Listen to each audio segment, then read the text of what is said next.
Bismillahirrahmanirrahim. Assalamualaikum warahmatullahi wabarakatuh. Alhamdulillahirabbil alamin, wassalatu wassalamu ala asyrafil anbiya'i wal mursalin wa ala alihi wa sahbihi ajmain. Amma ba'd. Allahumma salli ala sayyidina Muhammad wa ala alihi wa sahbihi ajmain. Teman-teman sekalian yang berbahagia, perkenalkanlah nama saya Miftahur Rahmah, Mahasantri semester 7 di Darussunnah International Institute for Hadith Sciences. Pada kesempatan kali ini, saya ingin berbicara, saya ingin menyampaikan pendapat dan mengajak teman-teman sekalian untuk berdiskusi mengenai sebuah isu yang sering sekali kita hadapi dan kita lihat pada setiap pesta demokrasi di Indonesia. Isu ini adalah politik identitas, ataupun dengan kata lain orang sering menyebutnya sebagai primordialisme, di mana pada kesempatan kali ini saya akan membagi pembicaraan ke dalam beberapa bagian. Yang pertama adalah pengertian politik identitas itu sendiri. Yang kedua adalah perbedaan perkembangan politik identitas di Indonesia dan di negara barat. Kemudian yang ketiga adalah gagasan saya mengapa sebenarnya kita harus menolak politik identitas ini. Ada apa sebenarnya, apa yang salah, apa yang membuat saya khawatir, dan apa yang patut untuk kita hindari dan kita cermati pada peristiwa ataupun kejadian setiap tahunnya.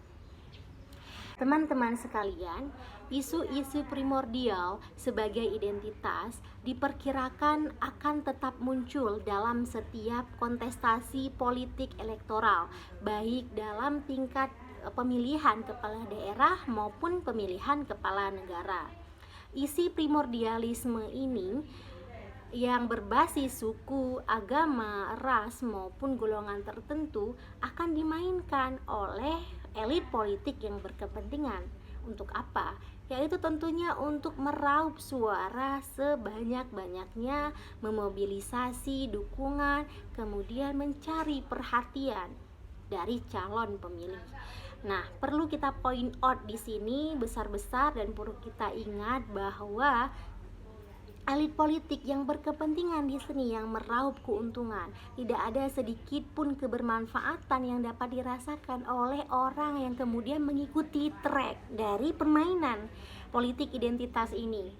Ya, ketika mereka sudah mencapai tujuannya menjadi seseorang yang mempunyai jabatan seperti apa yang mereka inginkan, kemudian orang-orang yang ikut jalur mereka akan dilupakan. Nah, ini yang sering terjadi. Jadi perlu kita ingat dan perlu kita cermati selalu. Ancaman dari politik identitas ini pun akan menimbulkan polarisasi di dalam tubuh masyarakat. Ya, masyarakat akan terkotak-kotakkan dalam pola-pola yang berbasis suku tadi, yang berbasis agama, dan ini yang sering kita rasakan di dalam tubuh umat manusia di Indonesia ini. Nah, ketika sudah seperti itu, apa dampak yang akan terjadi? Dampaknya terjadi adalah dalam jangka panjang. Keharmonisan tubuh masyarakat Indonesia yang awalnya harmonis kemudian terkotak-kotakkan akan menimbulkan konflik-konflik dalam masyarakat. Konflik ini tidak terjadi 1-2 tahun, tapi konflik ini akan berkepanjangan sampai batas waktu yang tidak kita tentukan. Nah, mengapa kemudian para ahli mengatakan bahwa politik identitas ini dampaknya dapat dirasakan sebelum, selama, maupun sesudah dari pesta demokrasi itu? Sebagai contoh, selalu kita dengar bahwa kebijakan yang dikeluarkan oleh Anies Baswedan selama periode kepemimpinannya tidak ada satupun yang kemudian dinilai intoleran ataupun tidak memihak kepada golongan tertentu. Tidak ada satupun yang demikian. Namun yang terjadi di masyarakat Jakarta adalah mereka tetap terkotak-kotakkan oleh golongan tertentu yang menerima dan yang tidak menerima, seperti itu. Jadi keharmonisan yang ada itu tidak dapat kita temukan lagi begitu. Dan ini terjadi dalam jangka waktu yang panjang. Kita tidak dapat memprediksi kapan ini akan berakhir begitu. Nah, ini adalah bahaya nomor satu dari politik identitas itu. Namun sebelum jauh kita membicarakan tentang politik identitas, baiknya terlebih dahulu kita akan berkenalan dulu apa sebenarnya perbedaan antara politik identitas di Indonesia maupun di negara barat. Teman-teman sekalian, politik identitas ini seperti yang sudah saya sampaikan tadi, bahwa kalau di Indonesia itu sangat erat kaitannya dengan isu-isu yang berkaitan dengan golongan, satu suku, satu agama, satu ras maupun satu golongan ideologi tertentu. Namun kalau di barat, perkembangan dari politik identitas ini lebih kepada kepentingan anggota-anggota kelompok sosial yang merasa tersingkir oleh dominasi pada suatu bangsa dan negara.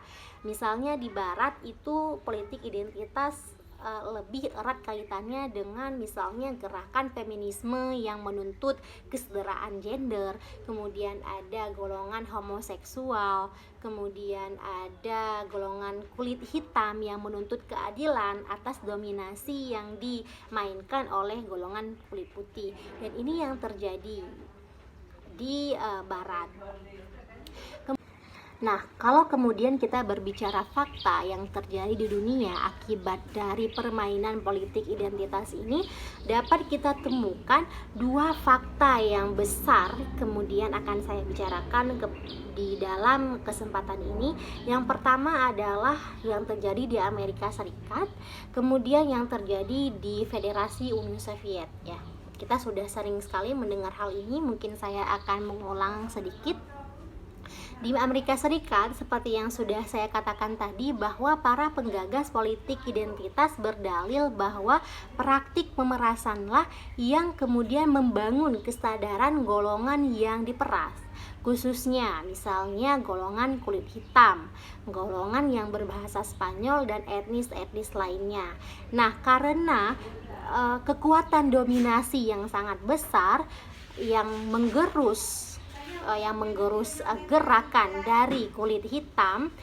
Nah, ini menjadi sebuah kesadaran bagi mereka membentuk suatu golongan-golongan yang kemudian memperjuangkan hak-hak mereka dengan membentuk golongan tertentu seperti itu. Nah, kemudian di Uni Soviet ya, ini kita bisa melihat bahwa peristiwa yang terjadi di Uni Soviet ini benar-benar spektakuler dari gelombang politik identitas, yaitu ketika Federasi Uni Soviet ini pecah setelah Perang Dingin, yang kemudian terbagi menjadi 14 negara yang merdeka. Mereka mendeklarasikan mereka sebagai negara yang merdeka setelah komunis kemudian hancur di negara tersebut. Ini menjadi sebuah pembacaan sejarah yang dapat kita terjemahkan bahwa ketika komunis itu kuat di negara tersebut, di Federasi Uni Soviet, bahwa negara-negara bagiannya itu dipaksa untuk masuk, dipaksa untuk bergabung, dipaksa untuk setuju dengan kekuatan komunis yang sangat besar. Nah, ketika tembok komunisme itu runtuh seketika, mereka, negara-negara yang dari awalnya sudah merasa gerah dengan gerakan komunisme ataupun tidak setuju dengan pergerakan pengelolaan ekonomi yang bersistem komunisme, yang sosialisme ini, mereka kemudian mendeklarasikan mereka sebagai negara-negara merdeka yang kemudian menggagasi sistem-sistem politik baru, sistem-sistem ekonomi yang baru. Dan ini adalah contoh yang spektakuler dari adanya politik identitas ini. Kemudian ketika kita dipaksakan berkehendak ataupun kita dipaksakan keinginan kita menjadi suatu keinginan mayoritas, ini merupakan suatu hal yang sangat parah ketika politik identitas itu bebas untuk digerakkan ataupun dimainkan oleh golongan siapapun saja. Nah, teman-teman sekalian, kalau tadi kita sudah berbicara tentang fakta dunia terkait dengan politik identitas yang mengancam stabilitas negara, yang mengancam kedaulatan negara. Sekarang kita akan masuk kepada contoh politik identitas yang kemudian menghantui negara Indonesia. Peristiwa-peristiwa terbesar terjadi gara-gara gara-gara politik identitas ini, gerakan-gerakan ini.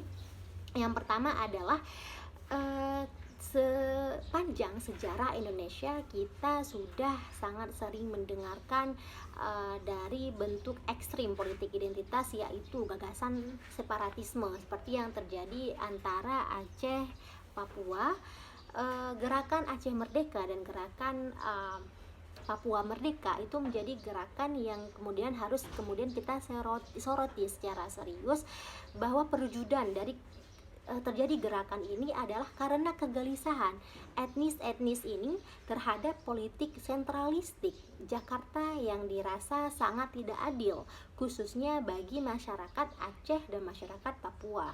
Nah, ini menjadi suatu contoh gerakan di mana politik identitas itu muncul.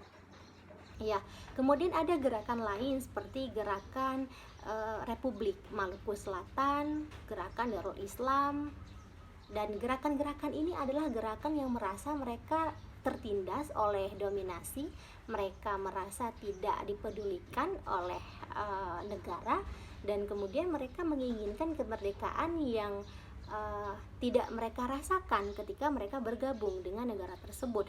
Dan ini merupakan bentuk ekstrim dari politik identitas itu. Adalah apa? Adalah gagasan separatisme seperti yang sudah saya jelaskan tadi. Nah, kemudian pada era pasca proklamasi kita juga sering mendengar peristiwa yang kemudian diulang-ulang, ya, diceritakan pada setiap tahunnya, yaitu pemberontakan PKI di Madiun, dan kemudian ada juga pemberontakan PRRI atau Persemesta. Nah, teman-teman sekalian, kalau masa-masa sekarang ini kita juga sering merasakan, ya, gerakan-gerakan Islamis dan Salafis ataupun gerakan fundamentalis dari beberapa kelompok-kelompok yang mereka itu baik dari organisasi transnasional maupun organisasi lokal, seperti misalnya Hizbut Tahrir Indonesia. Mereka ini menginginkan agar terciptanya kekhilafahan yang meliputi seluruh dunia Islam di bawah satu payung politik. Nah, ini mereka adalah perwujudan dari gerakan-gerakan transnasionalisme yang mungkin termotivasi dari gerakan di luar sana. Kemudian ada Front Pembela Islam, kemudian juga ada Majelis Mujahid Indonesia. Nah, kemudian kita akan memasuki poin di mana ini menjadi poin utama dari kesempatan video kali ini. Yang pertama, mengapa sih kita menolak politik identitas itu? Yang pertama adalah saya mengutip perkataan Nurholis Majid bahwa keanekaragaman suku dan agama yang dimiliki negeri ini bukanlah sesuatu yang layak untuk dibangga-banggakan. Itu tidak unik, apalagi istimewa, dan bukan hanya dimiliki oleh Indonesia.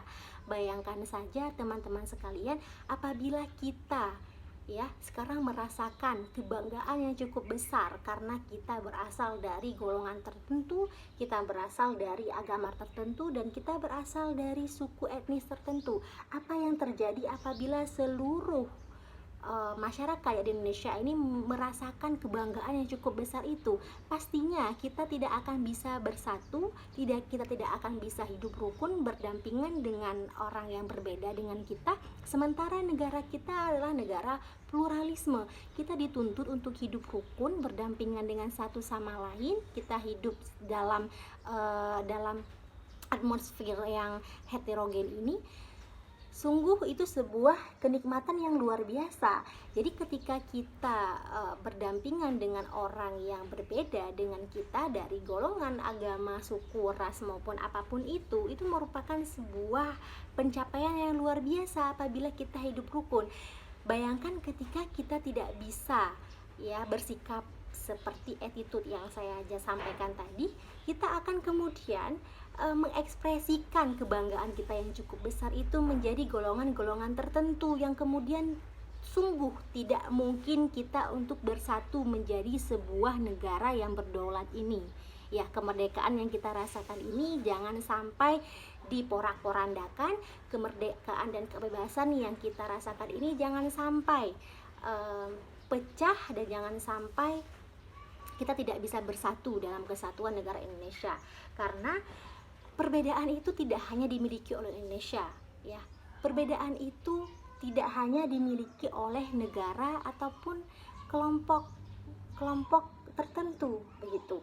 Nah, saya ingin menggarisbawahi di sini, sangat tidak mungkin dalam suatu golongan yang sama pun tidak terjadi perbedaan. Tentu itu juga akan memungkinkan terjadi perbedaan. Jadi tidak ada secara mutlak adanya satu kesatuan yang mutlak dan murni itu sama. Jadi di sini saya ingin menyampaikan bahwasanya kita hendaklah bersyukur, bangga dengan sebangga-bangganya ketika kita bisa berdampingan dalam perbedaan. Perkembangan politik Indonesia ini kemudian melahirkan faksi-faksi Islamisme, salafisme ataupun fundamentalis yang kemudian melahirkan kekerasan, ya, tiga tipe kekerasan. Di sini saya mengutip pendapatnya Siti Musdah Mulia. Dari gerakan ini kita dapat merasakan tiga kekerasan. Yang pertama kekerasan fisik seperti pengerusakan, kedua kekerasan simbolik, dan yang ketiga adalah kekerasan struktural. Akibat perasaan terancam, kekerasan ditemukan dengan mudah dalam agama dan dapat dengan mudah menjadi alat legitimasi penggunaan kekerasan. Nah, ini adalah sesuatu yang sangat tidak bagus untuk stabilitas keamanan negara ini. Ini merupakan sesuatu yang harus kemudian kita cermati dan kita pahami bahwa golongan-golongan ekstremis seperti ini harus kemudian tidak menjadi sorotan dalam politik di Indonesia ini, karena akan mengancam stabilitas negara kita, gitu. Nah, kemudian adalah apabila kita sudah berbicara tentang gerakan-gerakan yang ekstrim ini masuk kemudian menjadi gerakan politik, pemikiran kritis itu akan kemudian diamputasi dan hanya diizinkan berseru-seru tentang sakit hati dan perasaan menjadi korban di zaman modern yang jahiliyah. Ini sungguh sebuah fenomena yang tidak realistis seperti itu. Dan saya katakan sekali lagi bahwa ini mengancam keutuhan dan kedaulatan negara itu sendiri. Nah, apa sih bahaya politik identitas bagi keutuhan NKRI? Yang pertama adalah mengancam keutuhan NKRI ini. Politik identitas itu dapat menimbulkan beberapa sikap, yaitu pertama adalah sikap rasisme terhadap golongan tertentu, yang kemudian kedua adalah fanatisme, sikap fanatisme identitas, merasa kelompoknya yang paling benar sehingga melakukan kejahatan pada identitas kelompok yang berbeda. Kemudian yang ketiga adalah sikap kontaminasi, yaitu sikap yang enggan untuk bergaul dengan kelompok yang berbeda dengannya. Kemudian bisa menimbulkan sikap konservatif. Nah, ini sering sekali terjadi, yaitu sikap menjaga nilai-nilai tradisi sehingga membuat kelompoknya itu hidup secara tertutup dan tidak terbuka dengan golongan yang lain. Kemudian adalah sikap enosentrisme, yaitu merasa kebudayaan kelompok lain itu tidak lebih baik ataupun tidak lebih unggul daripada kebudayaan kelompok yang ia miliki. Kemudian adalah yang kedua, menimbulkan adu domba. Adu domba ini sangat sering terjadi ketika selama masa kampanye, baik itu di pemilihan kepala daerah maupun pemilihan kepala negara. Adu domba antar kelompok ini sudah sangat mendominasi media massa, bahkan kita sudah menjadi konsumen dari adu domba. Dan kemudian adu domba ini apabila kita menilik kembali itu dimainkan oleh mereka-mereka yang berkepentingan. Kita adalah pengkonsumsi, ya, mengkonsumsi adu domba yang terjadi oleh kepentingan masing-masing kelompok, kemudian kita yang menjadi korban, begitu. Nah, ini adalah sesuatu fakta yang kemudian harus kita cermati dan kita harus khawatirkan. Apabila terjadi 2-3 tahun kemudian terus-terusan setiap tahunnya seperti ini, itu akan sangat menghancurkan kesejahteraan masyarakat, keharmonisan di dalam tubuh masyarakat. Kemudian adalah hilangnya pluralitas. Kita sangat bangga sebagai bangsa Indonesia hidup rukun berdampingan dengan berbagai macam etnis. Kita sangat bangga hidup di dalam negara yang kemudian mengakomodir agama-agama dan mengakui agama-agama selain agama mayoritas. Kita sangat bangga dengan hidup dalam heterogenisme. Nah, ketika kita diharuskan untuk hidup secara berdampingan harmonis dengan orang yang lain, tiba-tiba muncul politik identitas, memorak-porandakan keharmonisan itu, menghancurkan sikap toleransi masyarakat, kemudian menimbulkan konflik-konflik sosial di masyarakat seperti tadi adu domba, kemudian konflik lain seperti pemecah belahan umat manusia di dalam Indonesia ini. Itu merupakan sesuatu yang sangat harus kita perhatikan dan kita hindari. Nah, ini adalah bahaya yang sangat membahayakan keutuhan NKRI. Kemudian adalah menimbulkan polarisasi seperti yang sudah saya sampaikan di awal tadi. Polarisasi ini sangat mengancam Indonesia dalam jangka panjang ketika masyarakat sudah terpecah menjadi kubu-kubu yang tidak dapat disatukan lagi karena sebuah ideologi ataupun sebuah kebanggaan kelompok yang sangat berlebihan. Ini akan sulit untuk kita satukan lagi. Kemudian adalah membawa perselisihan. Membawa perselisihan adalah fenomena sosial yang sering sekali kita lihat ketika terjadinya pesta demokrasi. Nah, teman-teman, itu adalah poin-poin yang saya sampaikan tadi, merupakan poin dari gagasan mengapa sebenarnya kita harus menolak dari politik identitas, karena dia adalah mengancam keutuhan NKRI, mengancam stabilitas negara, dan mengancam keharmonisan masyarakat. Dan akhir kalam saya ucapkan mohon maaf apabila ada kesalahan yang terjadi dalam penyampaian saya. Saya mohon maaf apabila terjadi kekeliruan dalam penyampaian saya. Saya berterima kasih teman-teman yang sudah menyaksikan video ini. Terima kasih sekali lagi, mohon maaf atas segala kekurangan. Wabillahi taufiq wa hidayah. Wassalamualaikum warahmatullahi wabarakatuh.